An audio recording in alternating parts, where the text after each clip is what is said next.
बिस्मिल्लाहिर्रहमानिर्रहीम। अस्सलाम वालेकुम students. Chapter 3 photosynthesis and respiration in plants. Plants में बूटन में रेस्पायरेशन ऐं फोटोसिंथेसिस पढ़ंदासीं अॼु।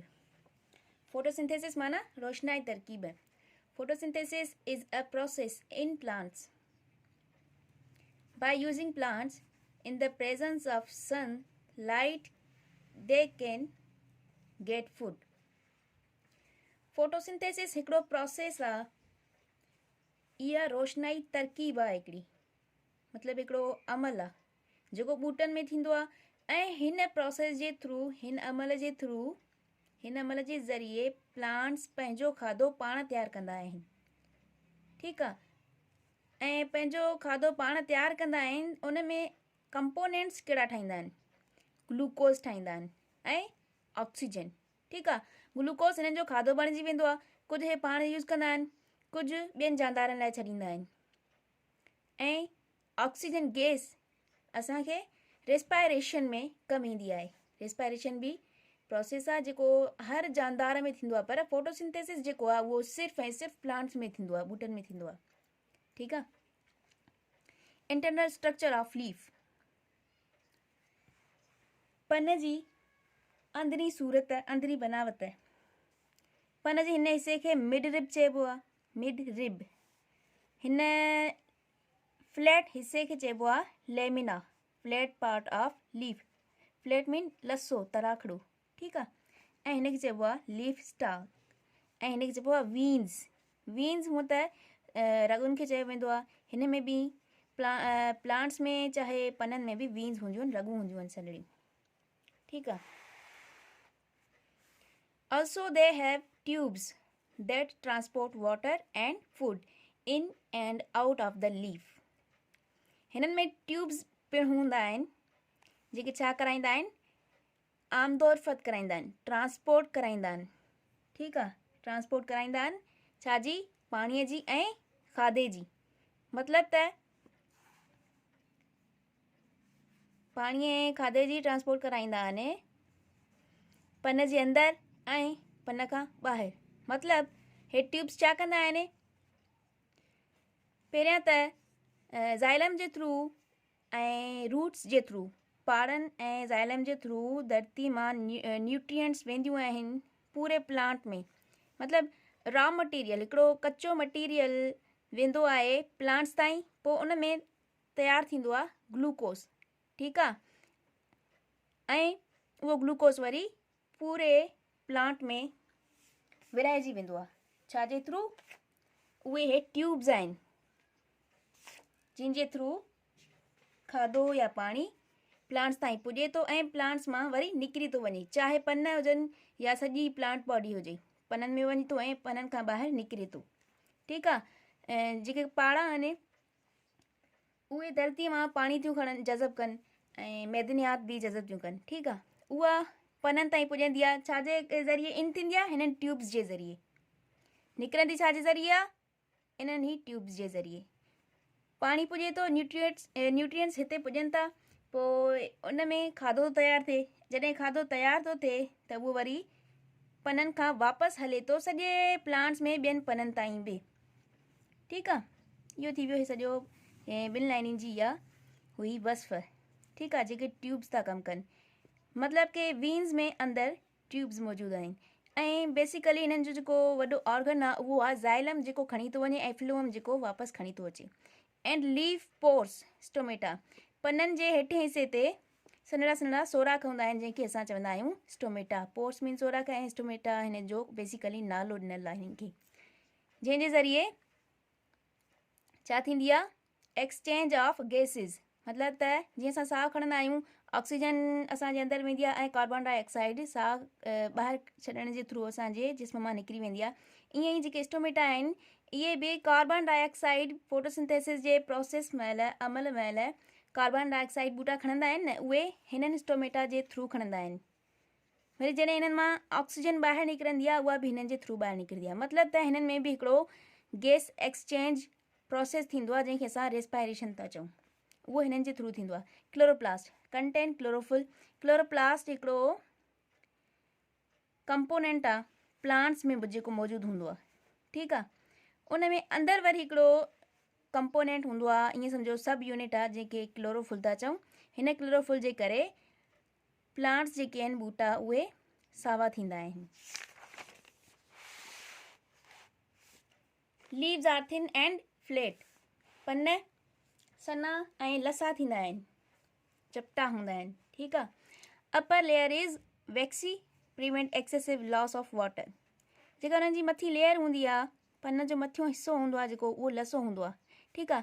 उन में छा हूंदी आहे, उन लेयर में वैक्स मौजूदु हूंदी आहे, ऐं उन वैक्स जे ज़रिए ई जेको पननि मां घणो पाणी जेको ॿाहिरि निकिरंदो आहे न, उनजो बचाव थी वेंदो आहे। मतिलबु त उन्हनि मां पाणी ॿाहिरि ज़रूरत खां वधीक न निकिरी सघंदो आहे, ठीकु आहे। The layer which follows wax layer is upper skin of leaf. जेका वैक्स लेयर आहे उहा उन्हनि जे मथे हिसे ते हूंदी आहे। Under upper layer there are elongated cells containing chloroplast. Waxy layer जे हेठी साइड ते इलोंगेटेड सेल्स मतिलबु कि हिकिड़ा डिघा सेल हूंदा आहिनि जिन में क्लोरोप्लास्ट मौजूदु हूंदो आहे, ऐं जिते क्लोरोप्लास्ट मौजूदु हूंदो आहे उते ई फोटोसिंथेसिस थींदी आहे। क्लोरोप्लास्ट में अंदरि क्लोरोफुल हूंदो आहे। Plants prepare food in chloroplast inside chlorophyll cells. Plants में खाधो किथे तयारु थींदो आहे? क्लोरोप्लास्ट में। क्लोरोप्लास्ट जे अंदरि क्लोरोफुल सेल्स में। लीव्स आर फूड फैक्ट्रीज, पननि खे फूड फैक्ट्री चयो वेंदो आहे। Lower skin of leaves has pores called stomata. पननि जी जेका हेठी स्किन हूंदी आहे उन्हनि में पोर्स हूंदा आहिनि जिनखे असां स्टोमेटा था चऊं। इहो असां पोएं पेज ते पढ़ी आयासीं। Exchange of gases takes place, जिते रेस्पायरेशन थींदी आहे। एक्सचेंज ऑफ गैसिस बि असां रेस्पायरेशन खे चवंदा आहियूं। Leaves veins are full of tubes. Leaves जेके पतनि जूं वीन्स आहिनि, जेके मां हाणे तव्हांखे हेॾे ॾेखारे आयमि, हे आहिनि वीन्स, ठीकु आहे। इन्हनि वीन्स में अंदरि ट्यूब्स मौजूदु हूंदा आहिनि, ठीकु आहे, जिन जे ज़रिए ट्रांसपोर्ट थींदी आहे पाणीअ जी ऐं मैदनियात जी। Tubes of leaves or veins transport food and water from and to the leaves. Tubes जेके आहिनि उहे पाणी ऐं खाधो ट्रांसपोर्ट थियूं कनि, ठीकु आहे, पननि खां ॿाहिरि ऐं पननि जे अंदरि। ॿियो टॉपिक ॾिसो, फोटोसिंथेसिस एंड इट्स इम्पोर्टेंस। रोशनाई तरकीब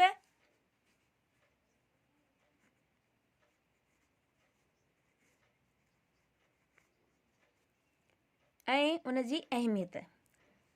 organisms need food to grow and survive. जानदारनि खे ज़िंदा रहण लाइ ऐं वधण लाइ छा जी ज़रूरत आहे? खाधे जी ज़रूरत आहे। प्लांट्स नन एज प्रोड्यूसर्स। प्लांट्स खे असां पैदावारी उनसर चवंदा आहियूं। बिकॉज दे प्रोवाइड फूड, छो जो उहे खाधो तयारु कंदा आहिनि, खाधो असांखे फ़रहम कंदा आहिनि। सिर्फ़ु इंसाननि खे न, जानवरनि खे बि, चाहे ॿियनि क़िस्मनि जे जानदारनि खे। to many other organisms. Green plants can make their own food. सिर्फ़ सावा ॿूटा ई पंहिंजो खाधो पाण तयारु करे सघंदा आहिनि, छो जो उन्हनि में क्लोरोफुल मौजूदु हूंदो आहे जिन जो कलर साओ हूंदो आहे। बाक़ी ॿियनि कलरनि जा जेके प्लांट्स असांखे मिलंदा आहिनि, काफ़ी सारा ॿिया बि हूंदा आहिनि प्लांट्स अहिड़ा जिन जो कलर साओ न हूंदो आहे, उहे पंहिंजो खाधो पाण तयारु न आहिनि करे सघंदा, ठीकु आहे। इहा ॻाल्हि ज़हन नशीन करे छॾिजो। Photosynthesis need air. फोटोसिंथेसिस में हवा जी ज़रूरत हूंदी आहे, लाइट जी ज़रूरत हूंदी आहे, कार्बन डाइऑक्साइड गैस जी ज़रूरत हूंदी आहे ऐं मिटीअ जी ज़रूरत हूंदी आहे। Photosynthesis takes place in chloroplast containing green chemical chlorophyll. Photosynthesis थींदी आहे क्लोरोफुल में, ठीकु आहे, क्लोरोप्लास्ट जे अंदरि जेको केमिकल आहे क्लोरोफुल, उन में ट्रैप लाइट। क्लोरोफुल जो कमु कहिड़ो हूंदो आहे? लाइट खे पंहिंजी तरफ़ छिकणु, फ्रॉम सनलाइट, सिज जी रोशनीअ खे पंहिंजी तरफ़ छिकणु। Allows carbon dioxide and water to react, ऐं उहो इजाज़त ॾींदो आहे, क्लोरोफिल इजाज़त ॾींदो आहे कार्बन डाइऑक्साइड खे ऐं पाणीअ खे क्लोरोफिल जे अंदरि रिएक्शन कराइण जी, ठीकु आहे। क्लोरोफिल जे अंदरि ई रिएक्शन थींदो आहे। हे लाइट खे छिकींदो आहे ऐं पाणी पाड़नि मां ईंदो आहे ऐं गैस जेका आहे इहा माहौल मां ईंदी आहे, एटमॉस्फेयर मां ईंदी आहे। सही आहे, तॾहिं थींदो आहे रिएक्शन, जिन खे असां चऊं था photosynthesis process. Production is glucose and oxygen. इन जा प्रोडक्ट कहिड़ा आहिनि? फोटोसिंथेसिस मां असांखे छा छा थो मिले, कहिड़ा प्रोडक्ट्स था मिलनि? ग्लूकोज थो मिले ऐं ऑक्सीजन थी मिले। ग्लूकोज मतिलबु ईअं सम्झो त ग्लूकोज मां ई पूरो खाधो थो ठहे, असांजो सब्जियूं वग़ैरह ग्लूकोज जे ज़रिए ई थियूं ठहनि। ऐं बि गैस मिलंदी आहे जंहिंजे ज़रिए असां साहु खणी सघंदा आहियूं। ऑक्सीजन न हुजे त असां साहु बि न खणी सघूं। Some glucose use straight way by plant cells. कुझु ग्लूकोज जो जेको हिसो आहे उहो यूज़ कयो वेंदो आहे प्लांट्स खां ई, पाण खां। प्लांट जा सेल्स आहिनि जेके, उहे पंहिंजे लाइ ग्लूकोज जो हिसो कुझु इस्तेमालु कंदा आहिनि। फर्ज़ कयो ग्लूकोज ठहे थो असांजो फोटोसिंथेसिस में 100 ग्राम, ठीकु आहे। उन मां प्लांट्स पंहिंजे लाइ जेको यूज़ था कनि उहे 25%। फॉर सपोज़, ठीकु आहे, इहो एग्ज़ैक्ट न आहे त उहे 25% ई यूज़ कंदा हुजनि। हीअ लाइन मां तव्हांखे सम्झाइण जी कोशिशि कई। Some glucose use straight way by plant cells. कुझु ग्लूकोज जेको 100% जेको ग्लूकोज उन्हनि जो ठहे थो, जेतिरी बि प्रोडक्शन थिए थी उन मां कुझु हिसो उहे डायरेक्ट पाण इस्तेमालु कंदा आहिनि।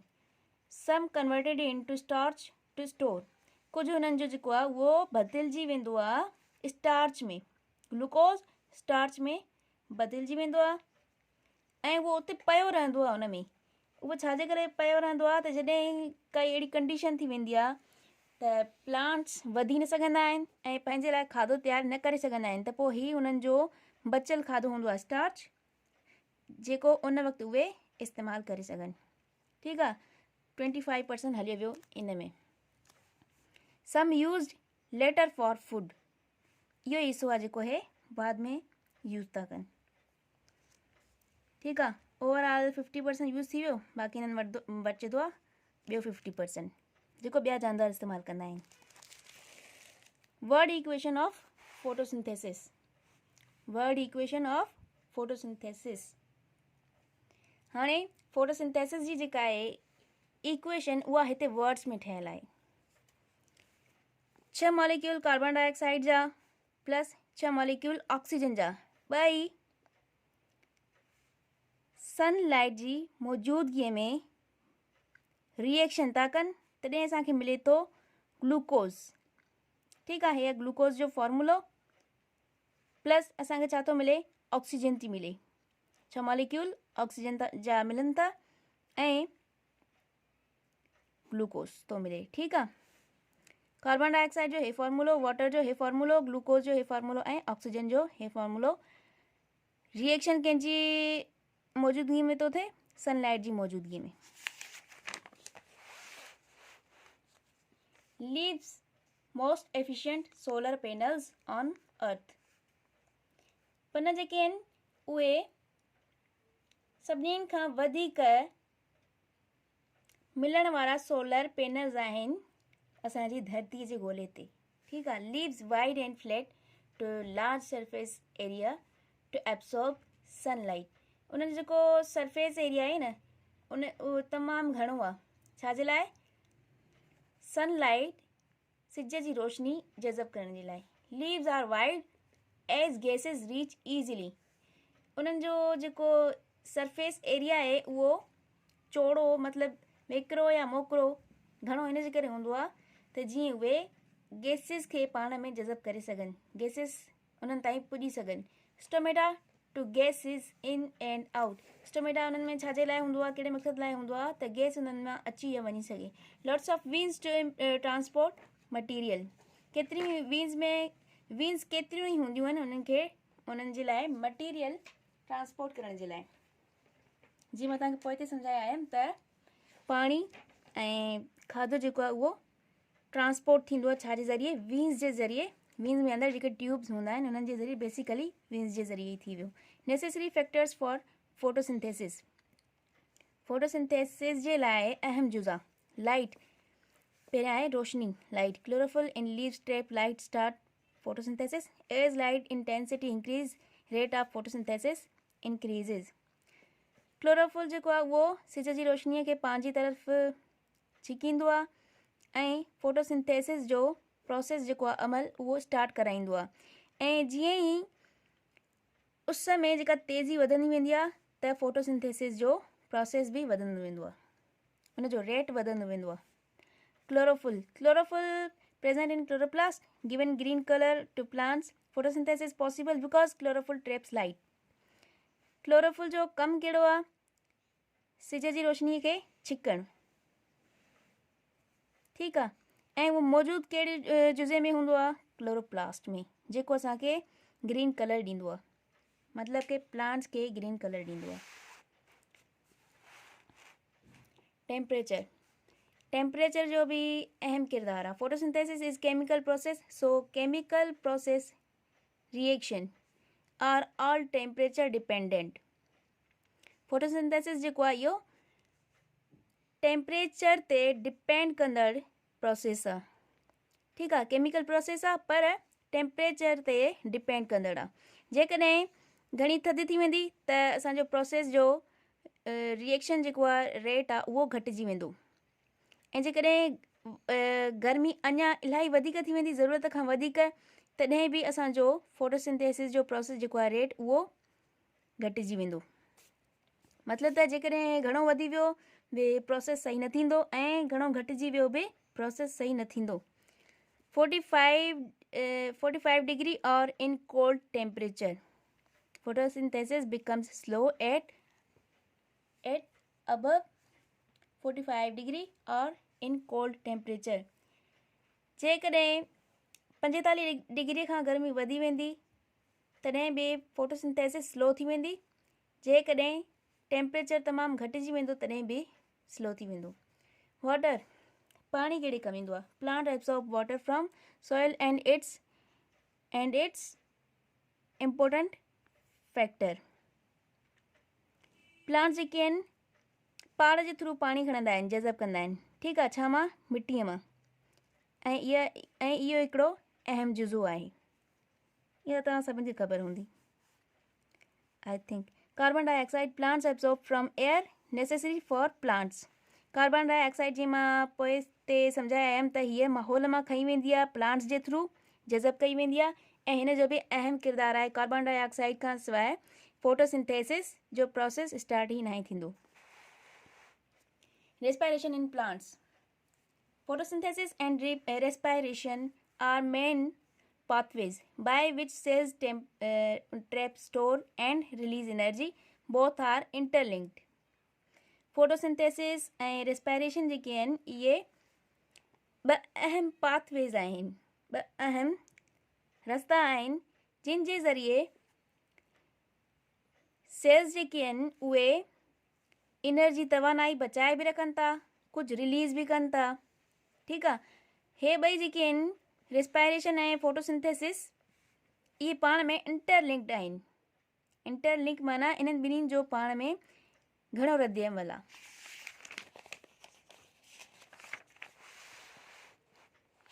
Equation of both photosynthesis and respiration be summarized age.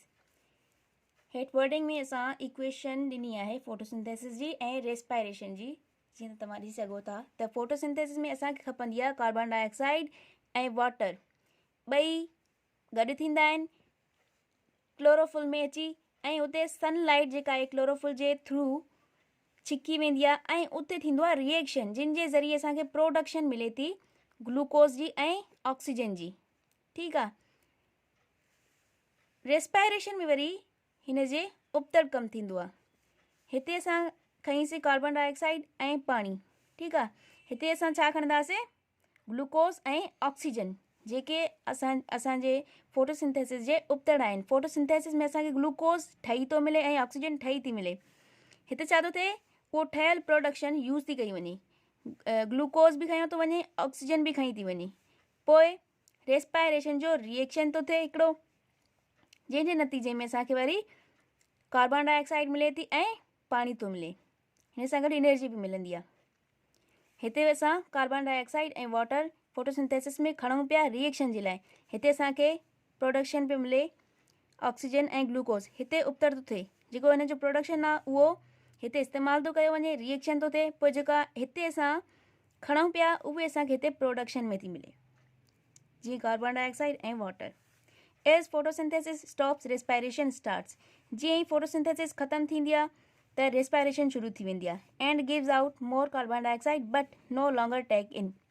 ऐं असांखे घणी कार्बन डाइऑक्साइड फराहम कंदी आहे, पर प्लांट जेके आहिनि कार्बन डाइऑक्साइड उन वक़्तु खणंदा न आहिनि। हीअ डेफिनेशन कैमरा में थोड़ी हेठि थी वई।